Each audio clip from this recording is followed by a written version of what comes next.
Olá, aluno internauta do 8º ano, que bom que você está aqui assistindo a sala de revisão de matemática com a gente. Meus caros, para que a gente consiga se localizar onde é que vai começar a revisão, como é que ela vai trabalhar, a gente vai trabalhar da seguinte forma. O professor vai trabalhar com alguns exercícios do livro, a gente vai dar sugestão para que você pause o vídeo sempre que a gente for executar uma questão. Então você pausa o vídeo ou desliga, né? Executa aquelas operações, aquele exercício que está ali, e aí então depois você assista a resolução do exercício. Aluno, não vai adiantar nada você só ficar olhando o professor desenvolver o raciocínio, tá? Você já realizou muitos desses exercícios que você vai ver aqui, você já realizou em sala de aula. Então, como a gente falou lá na introdução, alguns assuntos vão ser repetitivos, mas a gente precisa retornar para fundamentar bem esse assunto. Porque nosso projeto qual que é? Nosso projeto é buscar um 10. Então a gente vai começar lá no capítulo 5. No capítulo 5, página 98. Pega o teu livro, vai lá no capítulo 5, página 8, faz a revisão, faz a leitura, entende o porquê que a gente trabalha a rateação. Importante, escreve aí no cantinho do teu rascunho, aí do caderno que você está trabalhando o reforço. Se você tem um caderno específico para reforço, anota aí em letra maiúscula, caixa alta, marca texto, como nós fazíamos lá no 6º ano, né? Os assuntos que tem que ser bem destacados, destaca mesmo, certo? Então, importante, radiciação é a operação inversa da potenciação.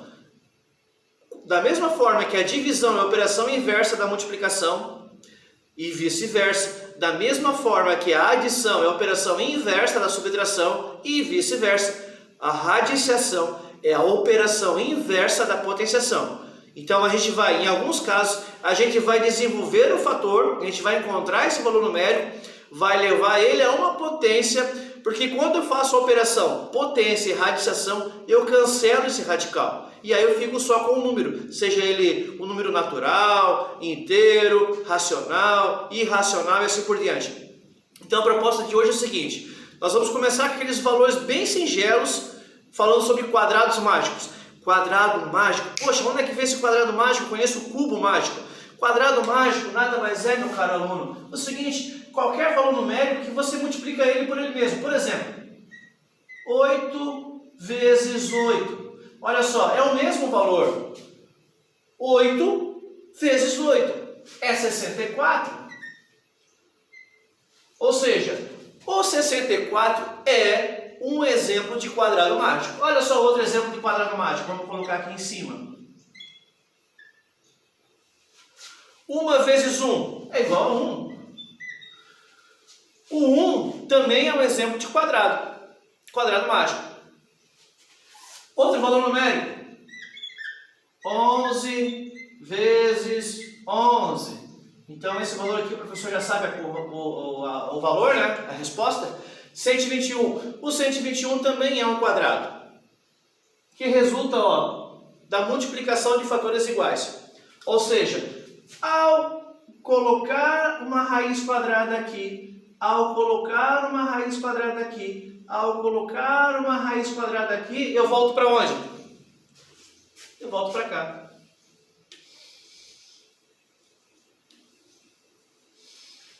E assim por diante.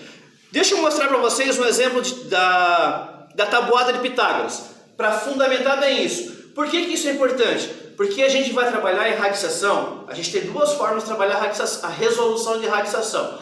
A primeira é por tentativa e erro. A gente vai tentando até achar o valor que responde à nossa pergunta. Outra situação é a gente fazer a fatoração de termos em fatores primos.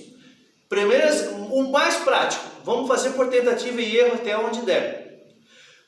Quando eu faço por tentativa e erro, hipoteticamente, se eu quisesse o valor numérico que está aqui no meio, por exemplo, a raiz quadrada de 25, e a gente sabe que isso é igual a 5. Então, se eu tiver uma raiz quadrada que seja entre 1 e 25, por exemplo, 16, ou entre 1 e 25 e seja a raiz quadrada de 9, e eu sei que esse valor numérico também está aqui, está aqui nessa extremidade. Se eu quero uma raiz quadrada de 100, que essa também é facinho, todo mundo lembra de cabeça? Ó, se a raiz quadrada está entre a raiz quadrada de 64 e está entre a raiz quadrada de 121, é óbvio que a resposta a essa pergunta aqui, ó, vai estar entre 8 e 11. Então é importante que a gente conheça, primeiro,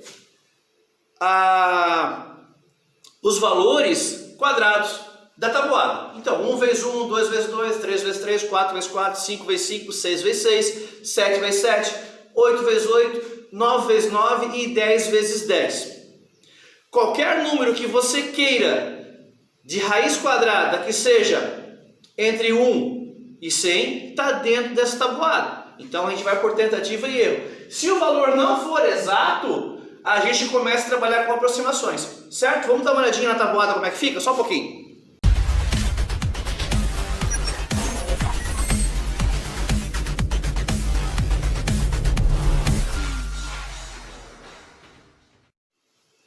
Então agora a gente retomou com o projetor, talvez dá uma desfocada aí no vídeo onde você está assistindo. Mas olha só que eu preciso mostrar para vocês. Aqui, ó, tabuada em homenagem a Pitágoras, né? Que foi um grande matemático. Aqui, ó, está os valores de 1 a 10. E aqui também está os valores de 1 a 10. Por que a gente tem esse verde aqui, ó? Como se tivesse feito com marca-texto, né? Está sublinhado essas células aqui, ó. Porque esses valores aqui, ó, são os resultados da multiplicação. 1 vezes 1, 1. 2 vezes 2, 4. Ó, quando vem aqui, ó, 3 vezes 3, 9. Quando vem aqui, ó, 4 vezes 4, 16. Vamos pegar um número maior, 9. 9 vezes 9, 81. Então, se a questão da prova for encontre a raiz quadrada de um número e esse número estiver entre 1 e 100, é claro que você consegue encontrar dentro dos valores numéricos entre 1 e 10. Fácil?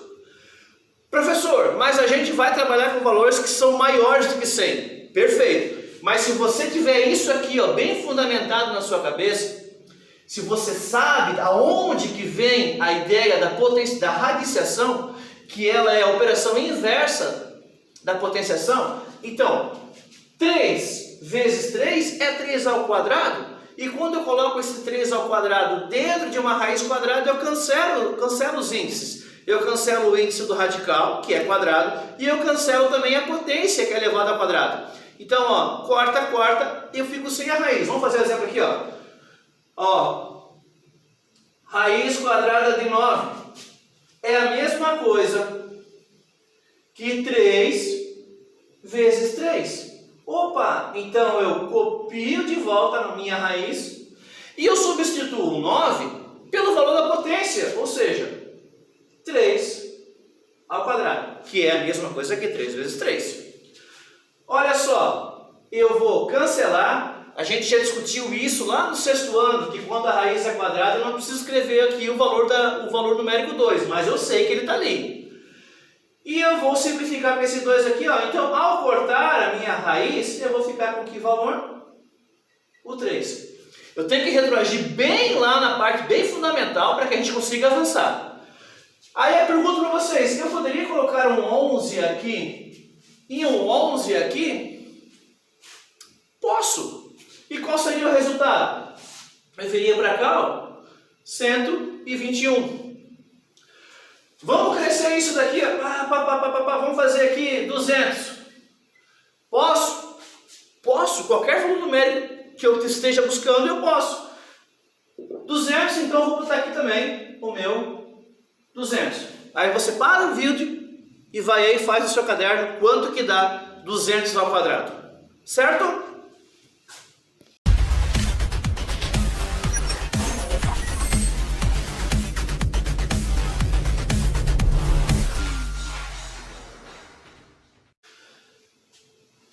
Aluno, eu fiz questão de resolver essa conta aqui, que é simples demais.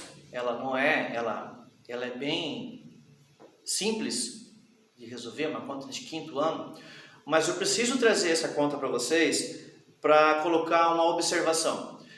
Muito aluno não tira 10 na prova, lembre-se, a gente está aqui para buscar 10 na P2. Muito aluno não tira um 10 na prova por excesso de confiança. Ele acha que já sabe que o valor vai dar aquilo, vai lá, sinaliza, bota a questão como alternativa correta e segue adiante. Ele nem se dá o luxo depois de tirar a prova real. Matemática, se você sabe desenvolver e sabe a prova real, você erra se você quiser. Então, se você faz o caminho aqui do colégio militar, onde você estuda, até o centro, se você quiser voltar, você vai fazer o caminho inverso. Então, se você sabe chegar lá, você deve saber voltar. Então, por isso a importância da prova real. Então, olha só.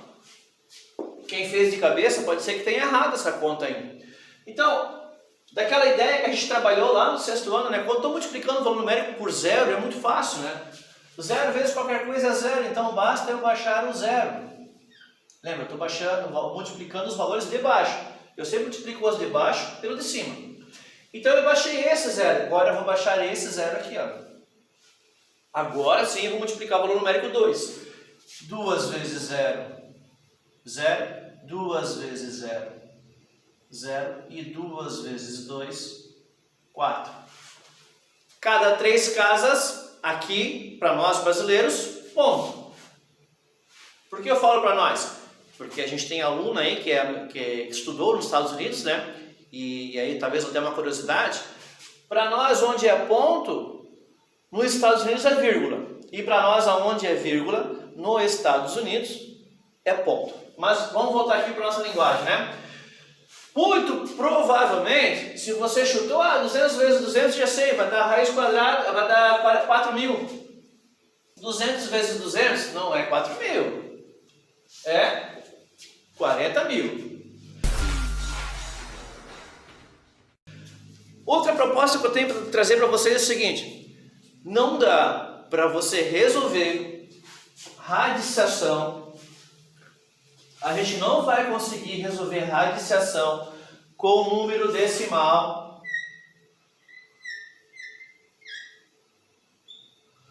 A gente não vai conseguir resolver raiz quadrada do número decimal se você lá na P1 não estudou bem profundamente como transformar esse valor decimal aqui, ó, numa fração. Então, antes de resolver a raízes, que a gente está estudando por enquanto só a raiz quadrada, depois a gente vai estudar a raiz cúbica, a raiz quarta e raiz enésima, que é uma palavra diferente da matemática, né? Raiz enésima, o que é enésima? Significa qualquer valor numérico na matemática, tá? Então, raiz enésima a gente escreveria assim, ó. Eu não sei raiz de quanto, pode ser raiz quinta, raiz sexta, raiz 12.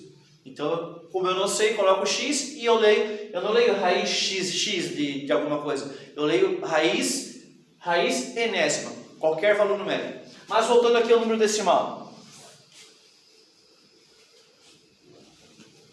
Não tenha pressa de resolver a transformação do valor numérico em valor decimal. Eu vou dar só uma pinceladinha aqui com vocês, ó. Para quem ficou com dúvida, para quem, essa questão aí que teve na prova de transformar número decimal em fração, eu nem fiz. Então vamos lá. Lá na matemática fundamental, lá no 5º ano, a gente sabe que embaixo de todo número eu posso colocar 1. E eu não vou mudar o valor numérico dele. 0,526. E 0,526 sobre 1 é a mesma coisa, eu não altero o valor numérico. Por que esse 1 aqui é importante para nós? Porque ele vai nos ajudar a converter esse 0,526 numa fração. Vamos lá? Ó, eu quero me livrar desse valor decimal aqui, ó. Então vamos fazer o seguinte, vou multiplicar aqui embaixo. Aqui embaixo eu tinha 1, agora eu vou ter 10. Eu multipliquei ele por 10. Quando eu multiplico embaixo por cima, para manter a relação, o que eu tenho que fazer? Eu tenho que multiplicar em cima também. Então olha só o que a gente fez. A gente fez algo desse tipo aqui, ó, vezes 10. aqui na frente. Mas eu não vou deixar assim para não poluir mais o nosso entendimento. Vamos fazer passo a passo mesmo. O aluno sabe que ele está multiplicando por 10. O drama dele, o drama seu, na maioria das vezes, é a pressa. Tem que fazer rápido, tem que fazer rápido. Não, você só faz rápido depois que você já entendeu e sabe como funciona. Não adianta atropelar o processo está errado. Então, se eu multipliquei embaixo por 10, eu vou multiplicar em cima por 10. E quando eu multiplico algo por 10, eu estou fazendo o quê? Eu estou puxando a minha vírgula. Quando ela está abaixo de 0, eu trago a vírgula para frente.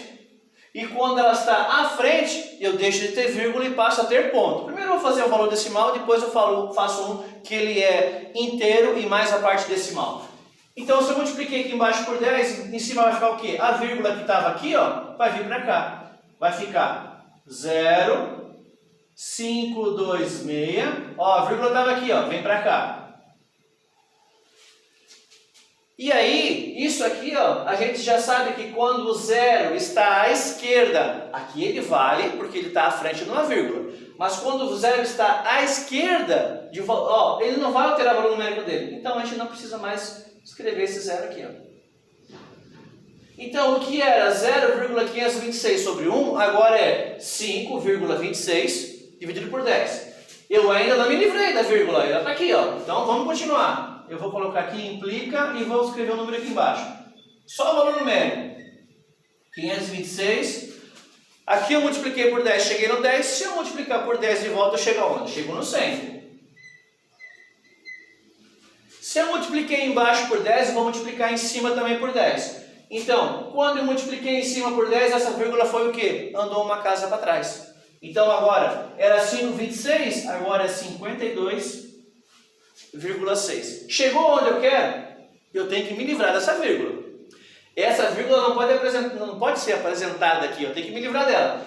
Então, já é nítido que eu vou ter que multiplicar de volta. Escreva o valor numérico sem me preocupar com a vírgula. Aqui eu tinha 100. Ao multiplicar por 10, eu acrescento um 0. Agora sim que eu vou me preocupar com o valor de cima. 52,6, essa vírgula vem para cá, ela se torna o quê? 526 sobre 1000. Como eu não tenho mais valor numérico aqui, ó, essa vírgula não tem mais utilidade. Então, aluno do 8º ano, isso aqui, ó, é para tirar de letra. Não dá para ter dificuldade. Isso aqui é brincadeira de criança. É como se estivesse agrupando caneta, peca, sei lá, qualquer outro brinquedo que você possa ter na coleção. Eu estou fazendo uma coleção, eu estou adicionando mais 10, eu estou multiplicando por 10, eu estou dividindo por 10 quando a gente quer fazer a operação inversa. Então, ó, multipliquei embaixo, multipliquei em cima. Agora, o que era 0,526 sobre 1, esse 1 não precisava estar aqui, está aqui porque a gente quer. Então, se eu quero a raiz quadrada de 0,526, eu vou buscar o quê? Vou puxar essa flechinha mais para cá. Eu vou encontrar a raiz quadrada de 526 sobre 1000. Poxa, mas não é assim que a gente resolve. Não, porque a gente pode separar. A gente pode separar. A raiz quadrada de 526 sobre 1000 é a mesma coisa que... Vamos ver se aparece ali. Ainda aparece, né? Ó, a mesma coisa que a raiz quadrada de 526 dividido pela raiz quadrada de... Vamos chegar até aqui, a gente vai dar um pause e aí primeiro a gente vai fundamentar melhor os valores numéricos que são naturais ou inteiros, mais naturais, né? E depois a gente retorna aos decimais. Certo, aluno?